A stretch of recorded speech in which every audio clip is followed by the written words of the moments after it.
Hi everyone, it's Brandon with the Shelby Township Library. Thanks for tuning in today. It's great to have you here. Hopefully when this airs, it'll be a beautiful spring day and not like the snowy day that we had 2 days ago. And we all know what spring brings, spring cleaning. And just like your car, just like the house, the computer is a junk magnet, and it's a perfect time to take a moment to clean your computer. It's important to think about the outside of your computer and the location it's at. Make sure that your computer, whether a desktop or a laptop, is in a nice, clean, freshly vacuumed place, somewhere that doesn't have a lot of dust and dirt and table scraps and things like that. We'll want to take a nice dry microfiber cloth, and we can wipe the outside of our computer, front and back, check the back cables for any cobwebs, things like that. If you have a can of air that you can purchase at Target, Walmart, or your favorite convenience store, this is a perfect opportunity to kind of blow out the fan and things. Make sure the computer is turned off when you do these functions.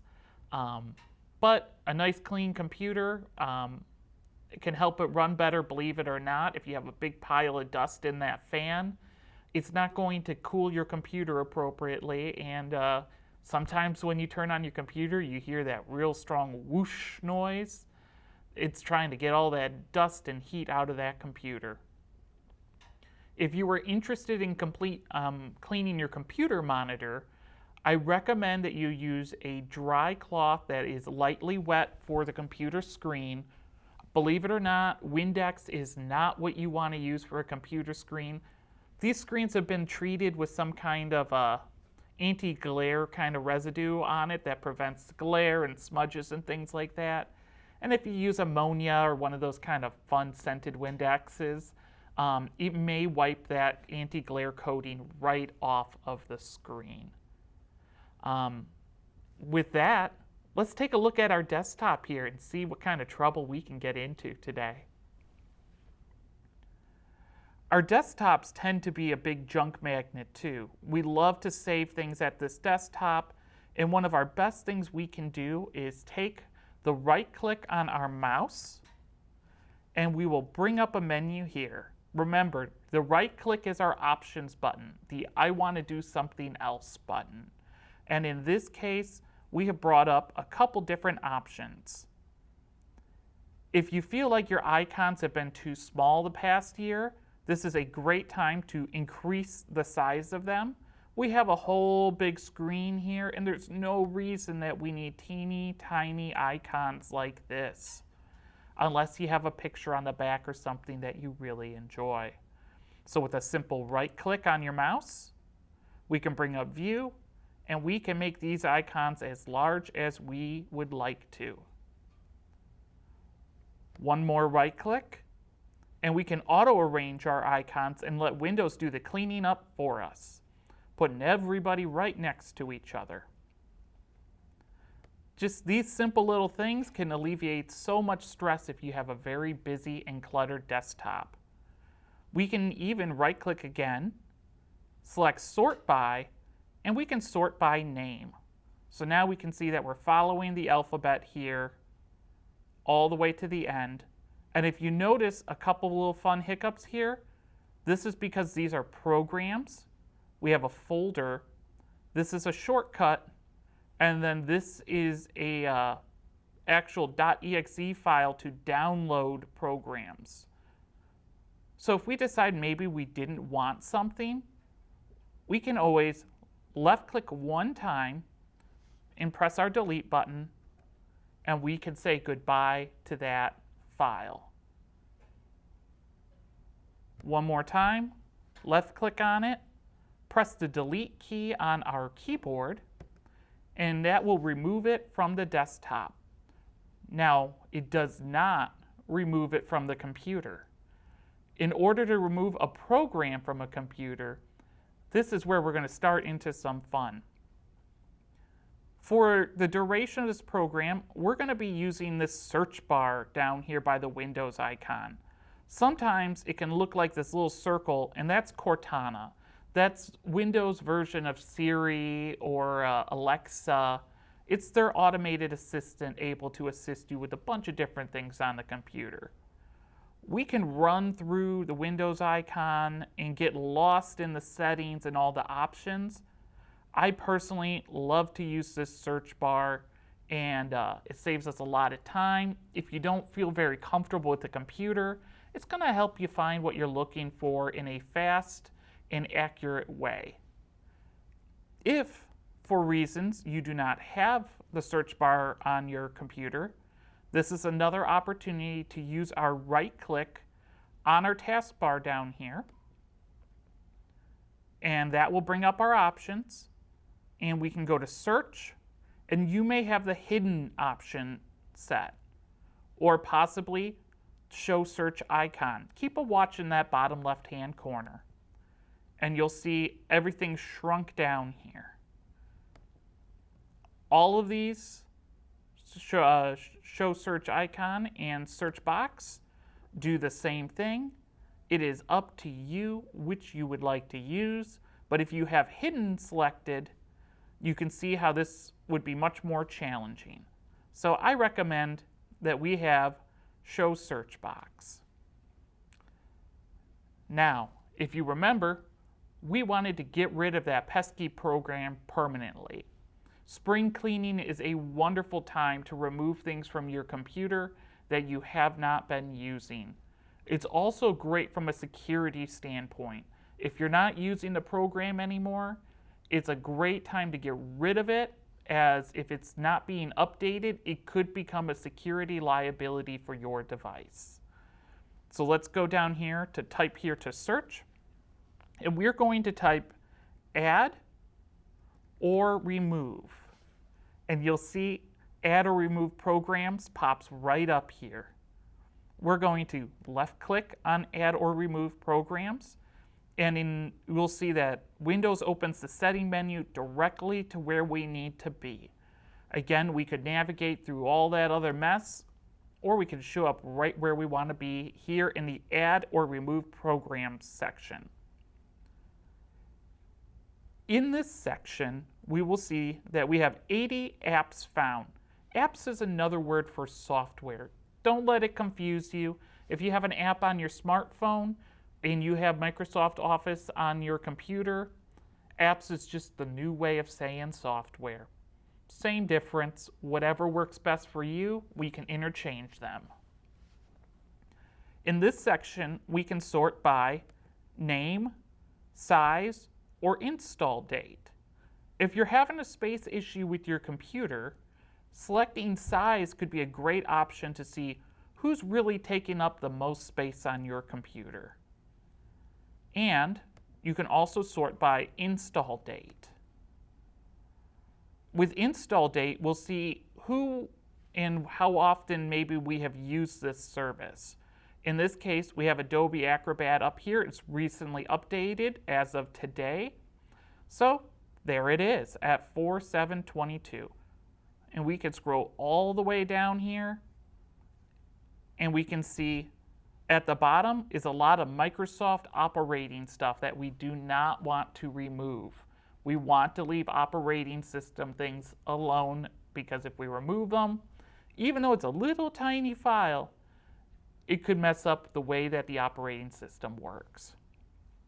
But we may see some things in here that we discover we don't really use anymore. And maybe we tried our hand at some video editing and we decided it's not really for me. So in this case, I see a file here, and when we click on it, it will give us two options: to modify or uninstall. For some programs, you can change some settings in it here, but uninstall is the most common item on here. We select uninstall, and we select uninstall. Sometimes they'll say, wait, don't go yet, we're going to offer you some deal or something like that. We can say no thank you. If there's an extra option in here that says something like delete all program settings, you can click that. You may get a pop-up screen here. Again, they just want information about why you're making this decision. You don't owe them anything. Click the X, and you'll see they are out of here. And now we have 79 apps. It's pretty easy, right? So if you have some things on here maybe you haven't used, if you are a Google Chrome user and you have 2 or 3 other browsers on here, Safari and Mozilla, this could be a time maybe to remove those other browsers that you are not using. Please remember that Internet Explorer and Microsoft Edge tend to be part of the operating system, and Windows may elect not to let you remove them. Or you may remove them and they may come back with a future update on your computer. So, now that we have tackled removing programs and software from our computer, or apps if you prefer, what are some other things we can do to get our computer ready for spring? A really popular one that I get asked about is called defragging or defragmenting. We can get to that again by going to our handy dandy search bar down here and typing defrag, D-E-F-R-A-G. And we will see defragment and optimize drives. If we think of our computer's hard drive as a closet, it collects a lot of boxes and we have a lot of unfinished projects that kind of just get crammed in that closet, right? Defragment is an opportunity to kind of sort all those boxes out, sort all the files so the computer can move quickly to find whatever it is that you are looking for. If you notice, we do things like type in defragment or add and remove programs and things just pop right up. That's because the computer knows where it is and it doesn't have to take a moment's thought to find it. If you've purchased a new computer, you likely have a solid-state drive. Solid-state drives tend to come in a smaller amount than traditional drives, usually like 256 gigs or 500 gigs of storage. Solid-state drives do not need to have a defragmentation to them. They work fast enough as they are, and if you were to choose to defragment it, that is, have the computer run through this entire process, they say it could actually impact the life of the hard drive. A lot of smart people say this. It's not anything I personally have experience with, but if you don't need to do it, that's one thing you can check right off your list. How would you know if you have this solid-state drive or not? One of the most common ways is whether or not your computer makes that whooshing noise when you hear it trying to pull something from a hard drive. Traditional hard drives are big mechanical devices that spin and make some noise. You might hear that grinding traditionally. They hold a lot more storage at a cheaper cost. So if you have, say, 1,000 gig storage or a terabyte for your hard drive, it may be just a traditional hard drive. And in that case, we can run this defragment program and we'll be great to go. The other way you can find out is when we take a look here in media type, if it says solid state drive, you do not have to pass go. You are great and don't worry about it. If it has some other hard drive here, we can select optimize and we will be on our way. Defragmenting a drive, it can take anywhere from 5 minutes to maybe like 30. Don't be surprised if it's an older computer and you've never done it.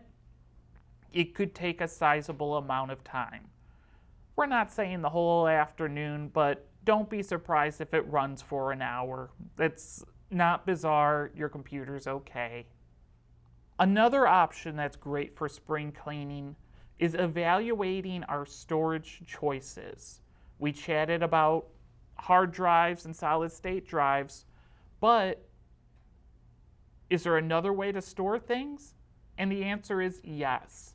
Evaluate how you're using your cloud storage. Do you have things kept in a server in Google Drive or Apple iCloud or maybe in Amazon? If those things are in the cloud, you may not need to keep them on your computer. Keeping backups of like pictures, picture files, and maybe important family tree things, those are great to have in 2 different locations. But the instruction manual for your DVD player or the instruction manual for different programs, you don't need to keep those in 3 different places. Maybe you don't need to keep every single selfie that you have on your computer and on your cloud storage. These are a great time to evaluate this. Another thing to think about is backing up your actual computer. If we go to type here to search, we can type in backup and we will find backup settings here. When we select backup settings, this gives us an option to store the entire computer image. So if something were to happen, you have a backup, which sounds mighty convenient. And if we were wanting to do that, we may have to go to the store to purchase a portable hard drive or subscribe to Microsoft's OneDrive service, and iCloud if you are an Apple user. These services usually cost about $5 or $10 a month. Sometimes they'll have a yearly expense that you could negotiate with them. They'll do some specials. But these wonderful services will allow you to back up your entire computer out into a server somewhere, and it will be safe in case your computer falls in a pool or the little kids spill some grape juice all over your hard drive, what have you. If you select Add a Drive, the drive will show up right here, and in 2 button selections, you will be on your way to backing up your entire computer in case it's lost, damaged, or deleted by accident.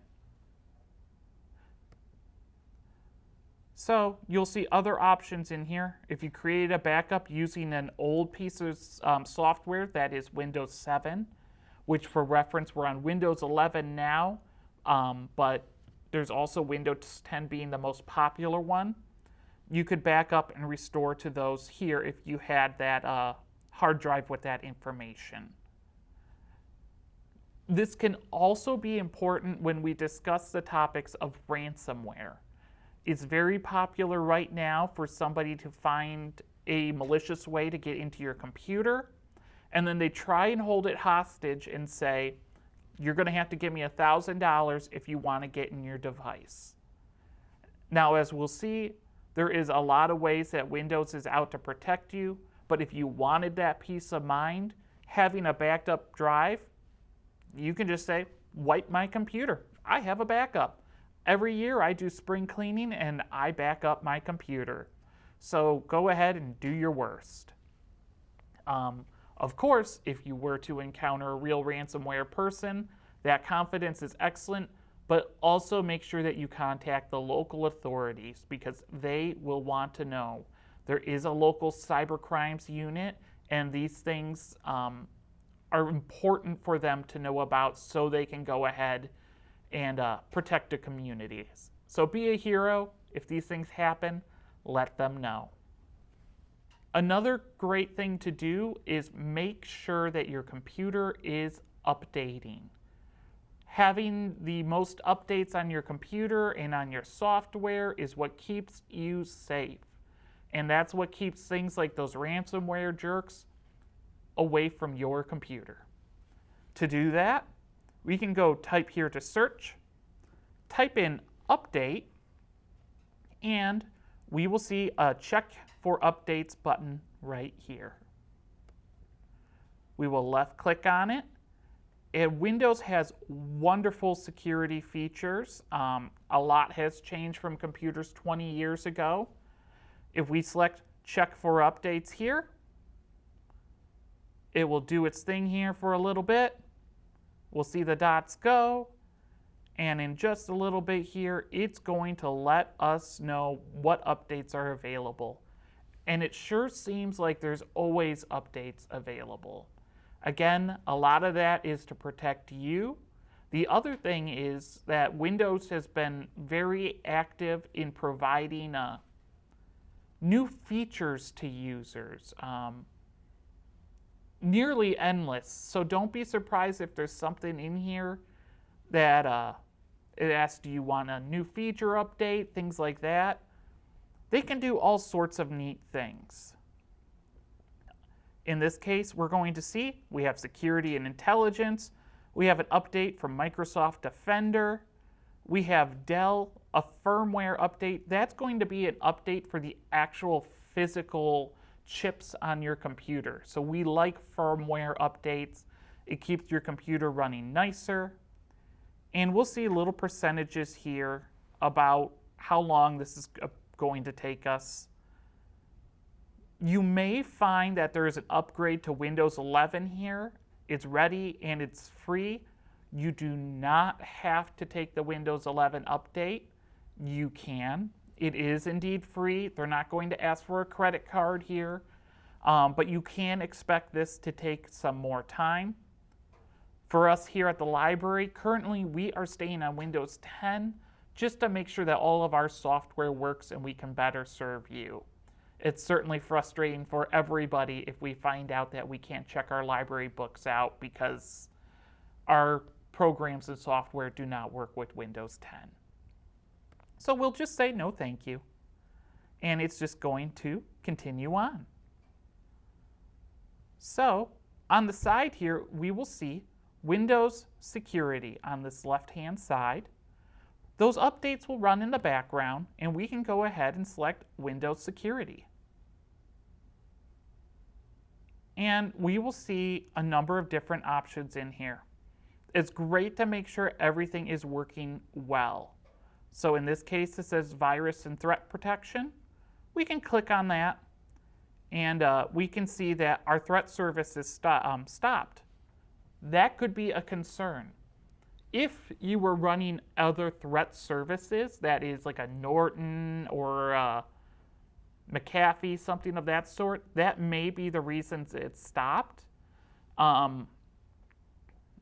Could just be that there's something weird going on.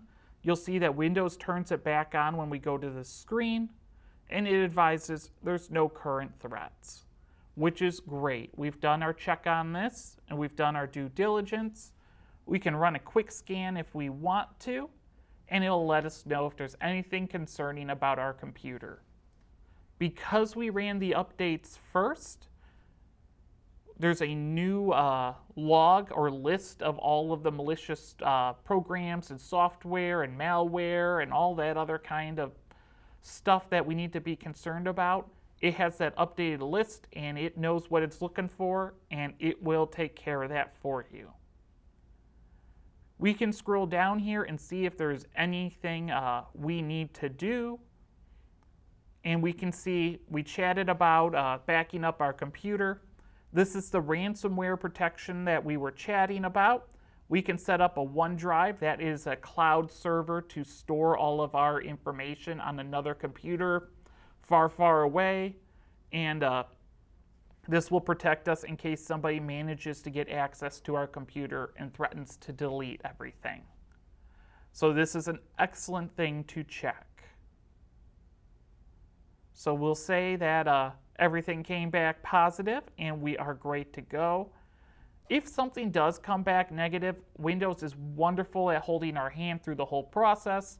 It will say, we found something, you might want to take care of it by clicking the Go Ahead button. If Windows offers to go ahead, you should probably go ahead.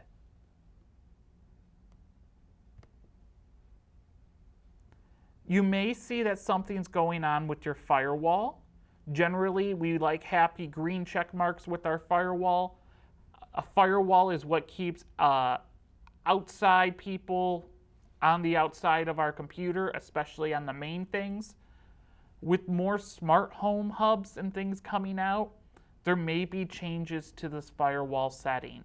So you should do what's best for you. You should make sure that the virus protection's always on, that Windows Defender is running, that your computer is updated, and when it comes to a firewall, you should follow the best judgment on there. For our case, when I click on it, is going to detect that there's something else going on, and that's because we have some librarian Township software that has some different expectations than Windows standard firewall.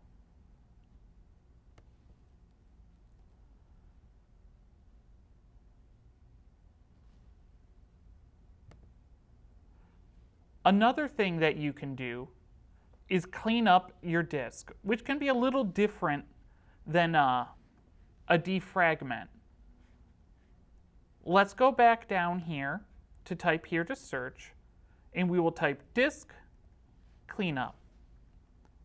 And there it is, and we will left click. So if a defragment or defragmentation put all the boxes in order, it does not throw out any of the junk. Think about it as keeping all of the broken toys and things that you've kept for years and said, I have this screw and I know it's going to go to something one day. It puts it in a spot there for defragment. When we do disk cleanup, we will see that there are options to actually throw things in garbage bags and get rid of it. This is a relatively new computer, so we're not going to see megabytes and gigs and things on it. But if your computer is, say, 3 or 4 years young, this may be something that you could do to speed up your computer. You'll see that there are temporary internet files, error reports. Whenever Windows did something a little strange and it didn't like it, it records that data. We'll see that there is a graphics cache here for DirectX, does some graphics processing. Our recycling bin. Our recycling bin is what is our trash can, so when we deleted those files off the desktop, they ended up in that recycling bin, but not permanently out the door. Think about it as when you ask the husband to take the trash out and they throw it in the garage and it never makes it to the curb. Yeah, this is what takes it to the curb. So we'll check on that. Temporary files are exactly what they sound like. They are temporary files from maybe word processing programs or Google Chrome. They have to be deleted at some point, so you could do that now. If you were to delete something like temporary files, it's possible that maybe when you go to a website, it's going to ask for information you told it before. So it may not remember things like your password or username or address, things of that sort. Select Cleanup System Files, and we will see that it's calculating, and this one doesn't really take that much time. And there we go. If we go over here to more options, you can see that there is more to do here, but we've kind of already touched on it. We'll see that we can add and remove programs, which we did earlier. And if we were keeping a bunch of restore points or backups of our operating system and things, if we maybe had, we do this every year, we might have 4 or 5 of those backups, and we maybe don't need the one from 3 or 4 years ago. And that would give us that opportunity to delete those. And so it's going to ask, are you sure you really want to do that? We'll say yes. And so it's going to finish it up. Again, disk cleanup is really quick. System defragment can be pretty quick. The only reason, again, we didn't click on disk fragment to show you that, it's because we have a solid state drive and we do not do that. Another popular thing to do is check your startup apps. This is great from a security standpoint, but also making your computer run faster. So let's go down here to type here to search, and this time we are going to type in startup, all one word, S-T-A-R-T-U-P, and we will see the best matches right here. Startup apps are programs that happen as soon as Windows starts. So once you push that power button, it's going to run through a couple processes, and then it's going to start Windows, And then these programs are going to start right with it. So you'll see we have some different programs in here, and they'll be measured in impact. So we'll see Envisionware, which is some library software, has a high impact. And then we'll see that we have some other ones here that are turned off. We have Microsoft Edge, the web browser, has a high impact. And we can scroll all the way to the bottom and see that there's Windows security and our audio files and things that we like to start because we want our computer to play sound right away.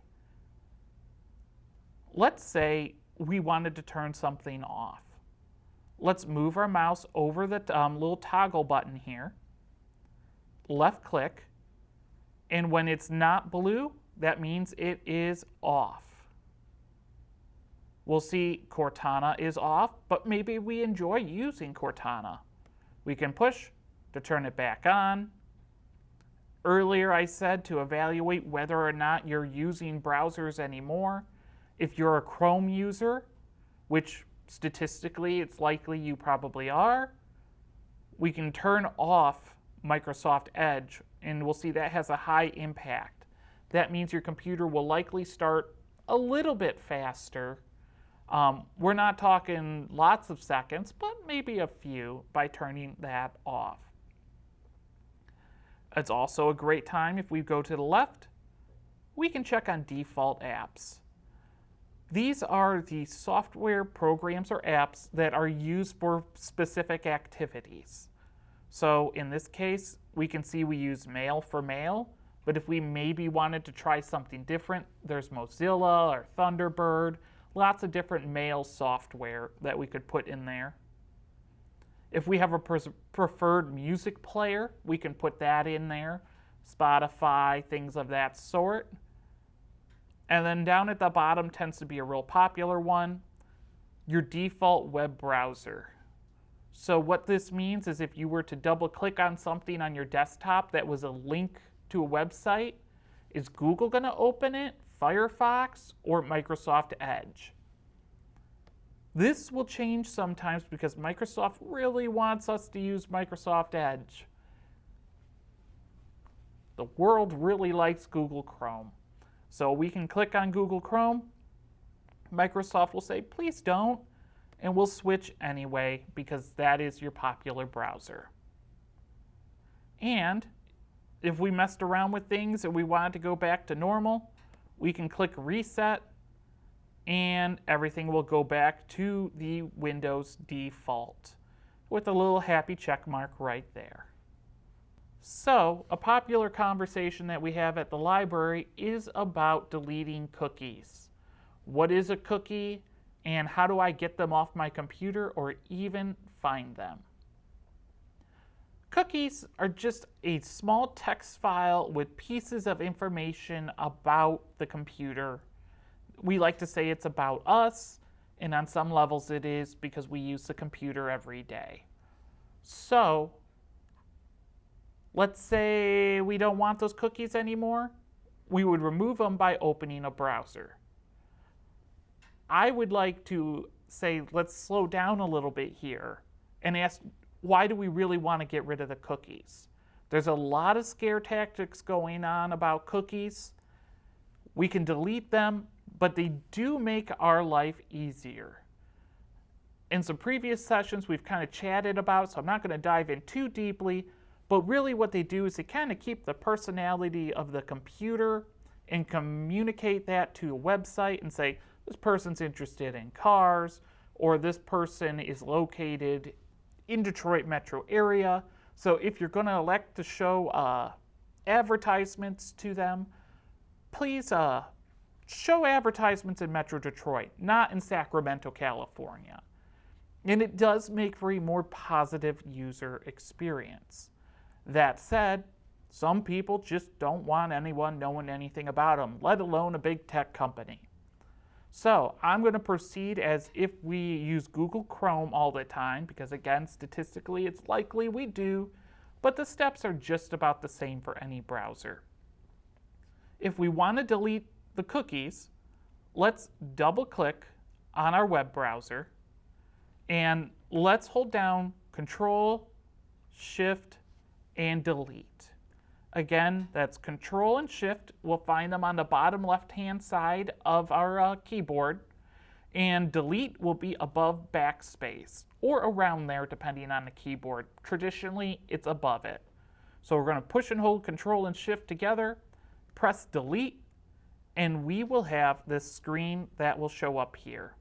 This says Clear Browsing Data. In it, we'll see a time range. We can change it from last hour to all time, the last 4 weeks.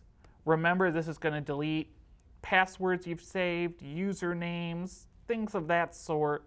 So if you do not remember your password to something because your phone or your computer's always remembered it, make sure to get that password before you click delete. It's going to wipe everything out. Our first one we'll see is Clear Browsing History. This one here is Cookies. And we'll have cached images and files. This can get pretty big sometimes. The cached images and files are exactly what they sound like. It's a storage of pictures from websites. Think about if you go to a Chevy dealership website all the time. It would save you a hassle if those pictures stayed on your computer. Maybe you have a favorite library. Maybe that library is called Shelby Township Library. Having a cached image of the Shelby Township Library logo and background and things like that makes a website run faster. It also can take up a lot of space. So every once in a while, it's not bad to do, especially if, say, you move across the country.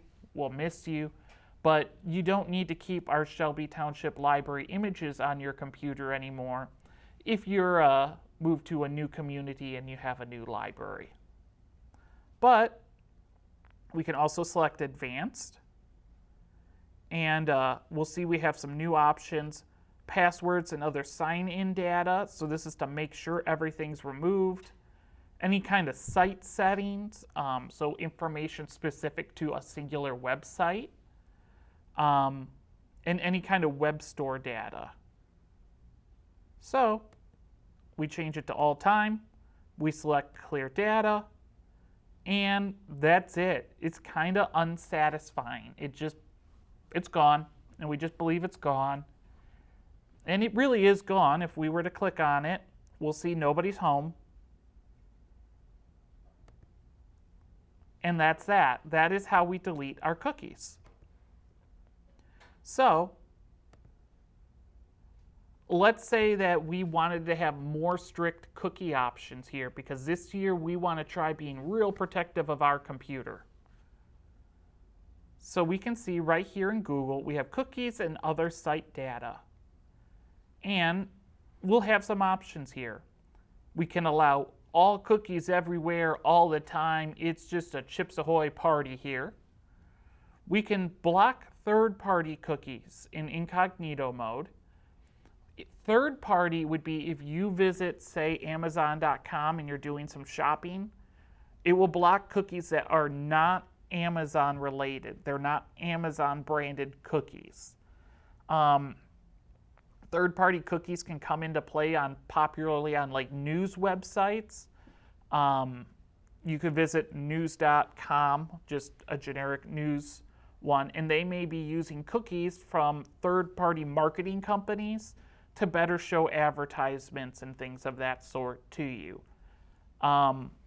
You can choose to block third-party cookies all the time, or you can block all cookies. And you will see that that is not recommended.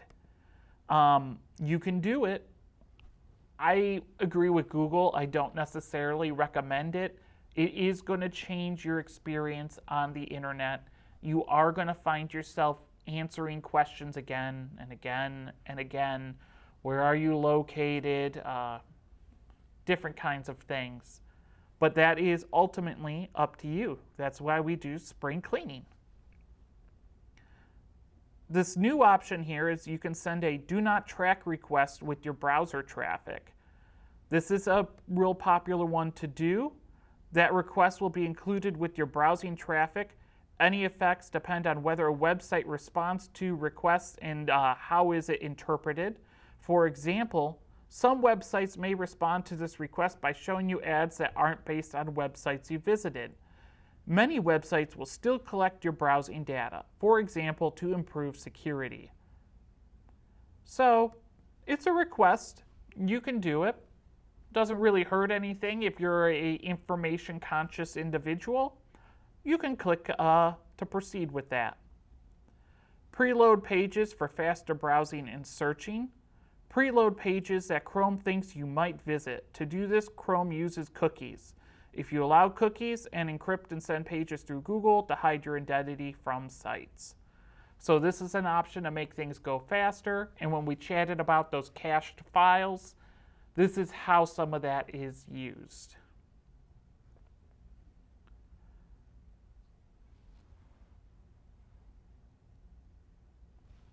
So one more thing that we will want to take a look at is our actual Google profile.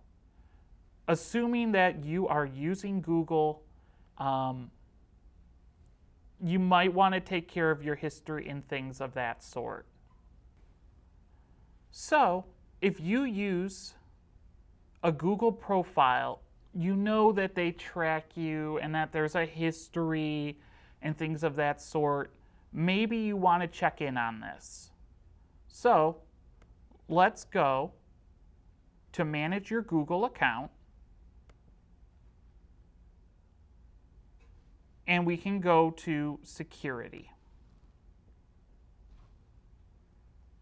We can see what's going on in our account over here. We could do a data and privacy checkup. And we can evaluate things you've done in places you've been. We'll see here that we have location history paused. If you use Android devices or lots of Google products, this is where your tracking history would be. This is where they say they would have better marketing information for you. You can select on this, and you can turn it on or off, as well as select an auto delete option. If you are a traveled person, you can select manage history, and there will be a large map of all the places that you have traveled.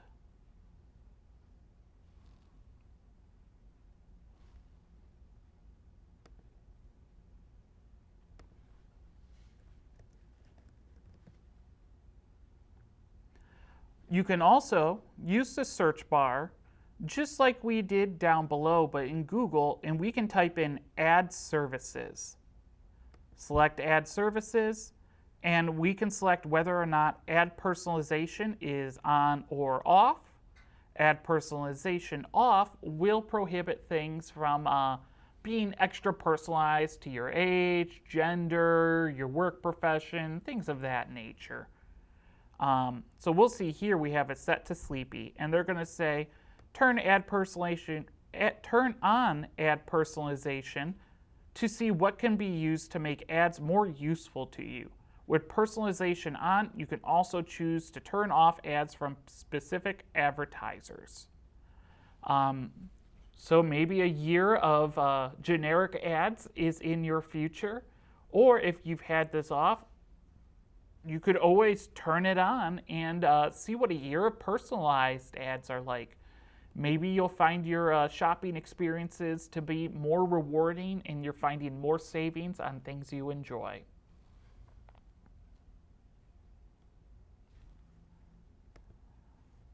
Finally, as one more thing just for comfort that we like to do, if you go down here, type here to search, there are a lot of accessibility options on our Windows computer. And one of my favorite ones that I like to chat about is make text size bigger. So we'll type make text size bigger into the bottom corner. And we'll find this nice friendly bar here. There is no reason we need to squint at our computer. We can make the entire computer text as large as we would like. So you can select which one is most comfortable for you, and we can see that this left-hand side has gotten much larger, and it's going to be less of a strain on our eyeballs. We'll see make everything bigger. This changes the size of apps and text on the main display. The reason I didn't recommend this one right away is it can mess with the resolution, that is how things are displayed. So if you have some kind of visual thing that you would like to take care of and see if you can make the computer friendlier, I recommend pushing this button. However, if you are somebody who just wants to put the text on because you don't want to wear your glasses all the time, I recommend staying with the option above. Finally, we also will have a feature called Nightlight. If we go down below and we type in Nightlight correctly, you will see this option. Nightlight is an option in Windows to take care of the blue light that you've heard so much about in the news. The blue light has been found to be real stressful when we're trying to wind down in the day. It kind of triggers our eyeballs, it strains it. And if we were to turn it on, we'll actually see our screen change color, and it will soften. I don't know if this is going to show through on your TV. I think it will. And it's kind of a neat feature. You can see it's warmer. It's not so harsh on our eyes. And we could schedule this if we wanted to turn on at night. It's our choice, of course.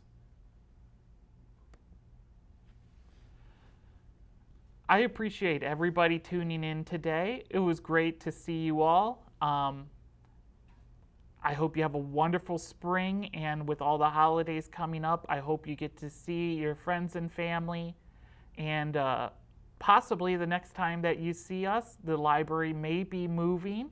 We're very excited to be in the new library, and I'm excited to see you all there.